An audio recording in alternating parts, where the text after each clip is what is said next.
So for today's painting challenge, I'm using a color that I hate but everybody else likes. It's this quinacridone nickel azo gold. I used it once and then I put it away, so it's getting really old and thick. But Michelle from Grateful Creations said that it pairs well with blues, so today I have a variety of blues that I'm going to try it with, and then a little bit of a blue-green there. So we'll see how this turns out and if this color can redeem itself, in my opinion, because just not really a big orange person. Since I have so many blues here, you kind of can't tell the difference between the different blue colors. One of them is actually pretty green, but it looks blue because my camera just really doesn't like a lot of blue. So you'll see that after I pour it out, it's mostly looking like it's blue, so the camera kind of goes in between different colors. But this one actually turned out to be probably my most favorite painting that I've done in quite a while. And to think that this nickel azo gold was responsible for a painting that I actually like is pretty crazy. So as I'm pouring it, look at this hideous green that I'm getting with the orange mixing with the blue. And so I'm just trying to go straight off the side because this is looking pretty horrible. And I'm already regretting using this on a big canvas. I should have practiced, but I kind of only have big canvases left. So as usual, I'm thinking this is going to turn out pretty horrible and I should give up, but I'm going to go ahead and try my second cup because I layered them differently, and thankfully this one turns out way better. So I start to get this sunset strip there. There's still some green in there, but I kind of like this a lot better and the pattern is kind of nice. So it's kind of amazing that the first cup was so horrible that I wanted to throw it all out, but this ends up being one of my favorite paintings. And even at first, as I'm trying to tilt it off, it's not my favorite, but it really turns into a pretty neat painting.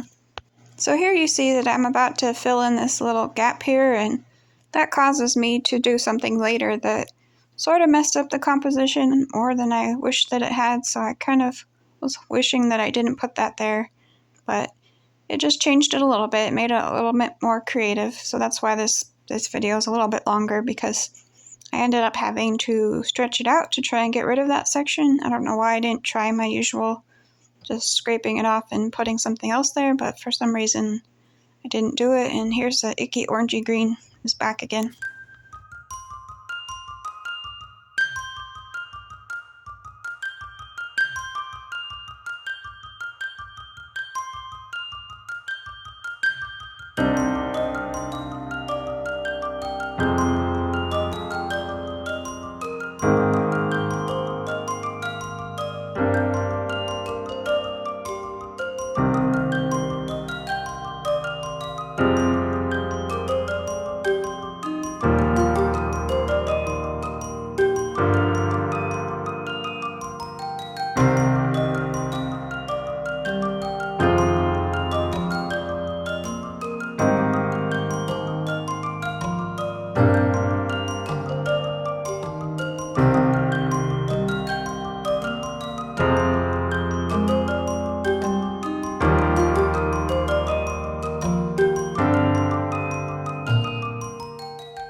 So I'm not really sure where to start tilting on this one. It's a little bit of a challenge for me.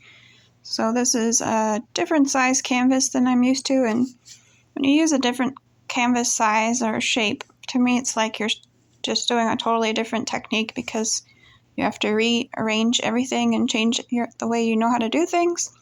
So I decided to go with the green corner that I didn't like at first and pour that section off first. And that's probably a mistake because it will start to distort the other section that I do like, but overall this will end up pretty well in the end. So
So here you can see the orange nickel azo gold section just really kind of caves in towards the middle as I tilt it, no matter how much I twist it to the side while I do it. So my usual method is not really working.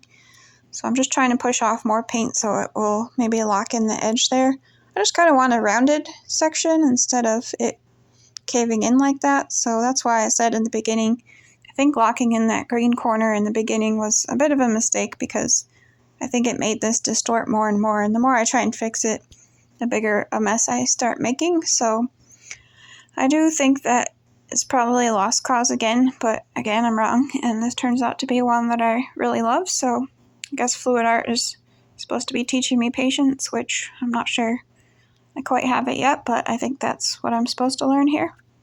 So I think the quinacridone nickel azo gold is more of an orangey color, but I'm curious if other people think it's more of an orange or more of a yellow. Obviously it made some more green, so it's yellow enough that it makes green.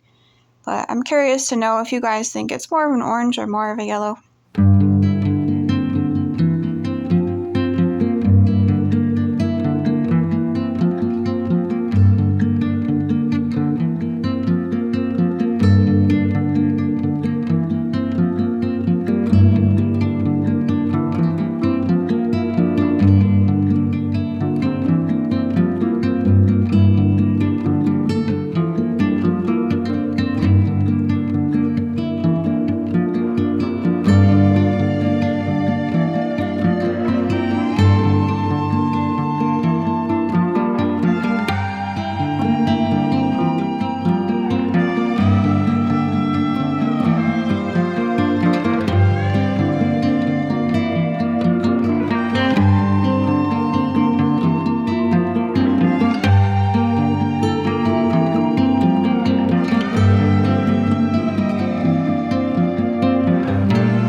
So here I've kind of distorted it pretty far, trying to make it perfect. And as usual, I get to this point and I'm thinking I should have left it alone because now I've ruined it, which happens all the time. So I'm thinking that I probably messed up what looked pretty good a second ago, and now trying to make it perfect and probably ruined it more. So my job here is trying to get that top right hand corner to be less distorted and get it back into shape to look good.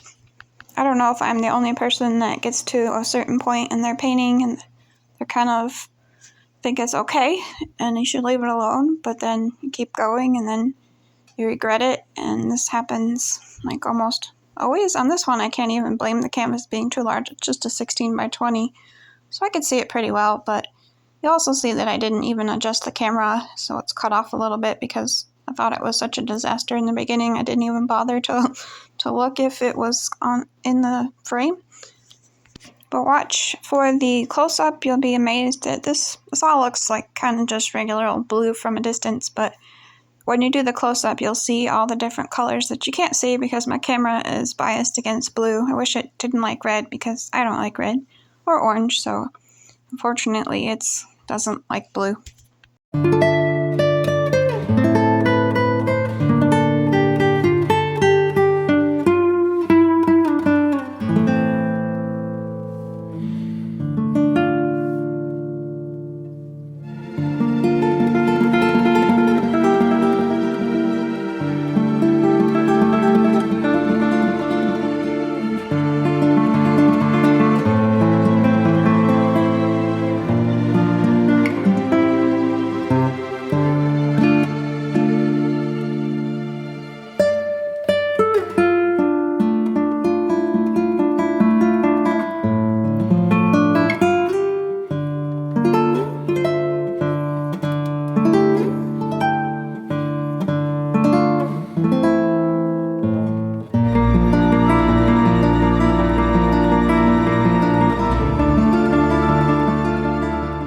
So here's the close-up. The icky green isn't really as icky anymore. I don't know if it sank and now it doesn't look quite as bad, but I really like this corner here. It has these little tentacle sea creature looking little things with little gold balls on top. And I really wanted to keep that corner on there, so that's why I was trying my best to keep that there, because it definitely looks like some sort of sea critter. And here's the nickel azo gold, which you'll see the camera starts to go in and out of the colors depending on how much blue is in the field. If someone knows how to fix that, please tell me, because it drives me nuts.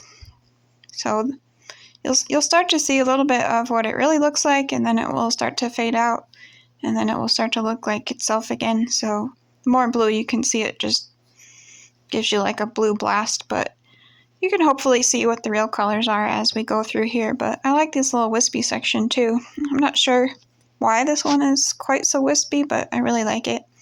And then this section here, which you couldn't really tell why I was doing it, is pretty 3D with all those little colors, and that icky orange section I could live without, but you can see this cool little, looks like a seashell to me with green and orange and blue.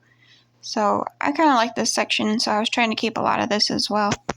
So let me know what you think about my creature. I'm not sure what kind of creature it is, but let me know what you think it is. I'm sure I'll give it a name and everybody will tell me it looks like something different, but it's definitely a creature. I'm just not sure exactly what this little guy is.